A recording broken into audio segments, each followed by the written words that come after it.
주님의 은총과 평화를 빕니다. 오늘은 창세기 12장을 한번 읽어보시고요. 특별히 창세기의 10장과 20절에 나오는 아브라함이 받게 되는 첫 번째 시련에 관해서 이야기를 나누도록 하겠습니다.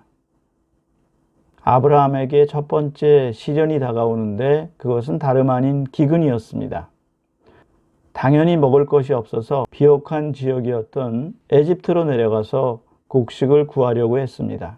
그런데 아브라함이 에집트로 내려갈 때 그에게는 한 가지 문제가 있었습니다. 아브라함의 아내 사라가 너무 아름다운 부인이었습니다. 그래서 아내를 빼앗길까 봐 부인을 누이 동생이라고 부르게 하였죠. 잘못하면 자신도 죽임을 당하고 아내도 빼앗기가 되지 않을까 하는 두려움에서 그런 행동을 한 것 같습니다.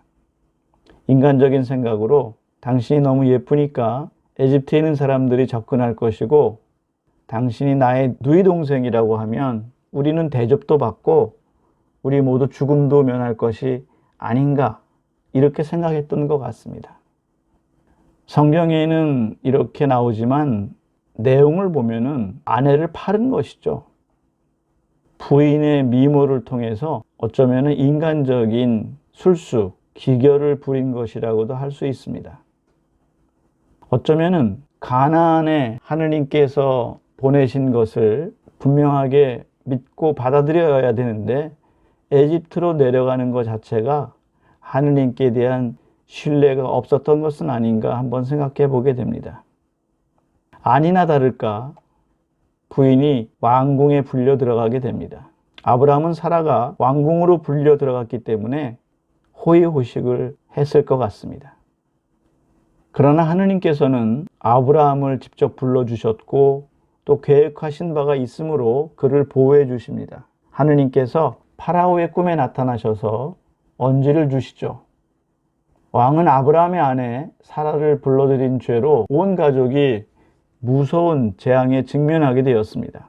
그래서 왕은 아브라함을 데려다가 야단을 칩니다. 내가 어찌하여 나에게 이런 일을 했냐? 왜 내 아내를 누이 동생이라고 했느냐?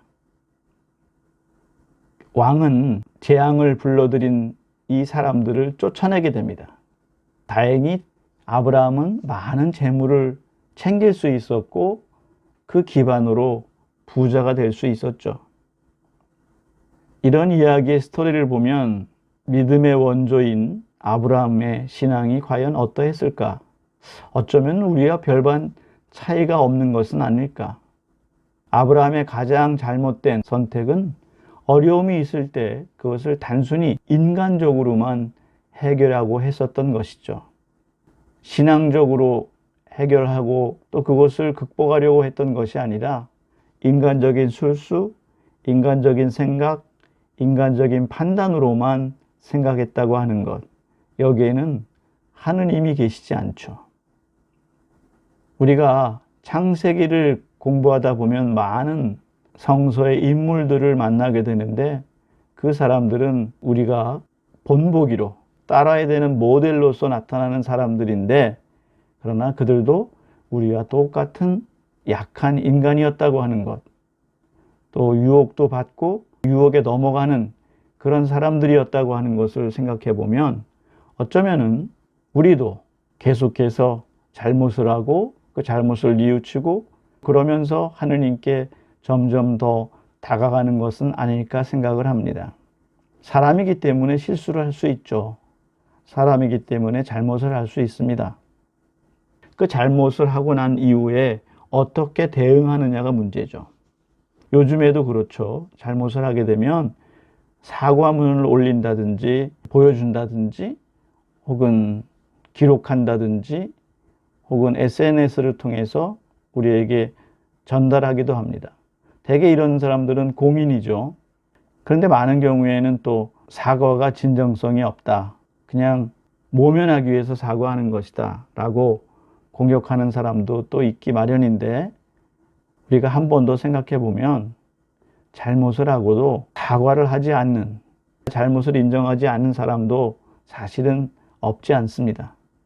그렇게 생각한다면 우리는 잘못을 계속 저지르면서도 그것을 기반으로 한 발자국 더 나은 방향으로 나가려고 노력하는 그 자세, 그것을 하느님께서 보지 않을까?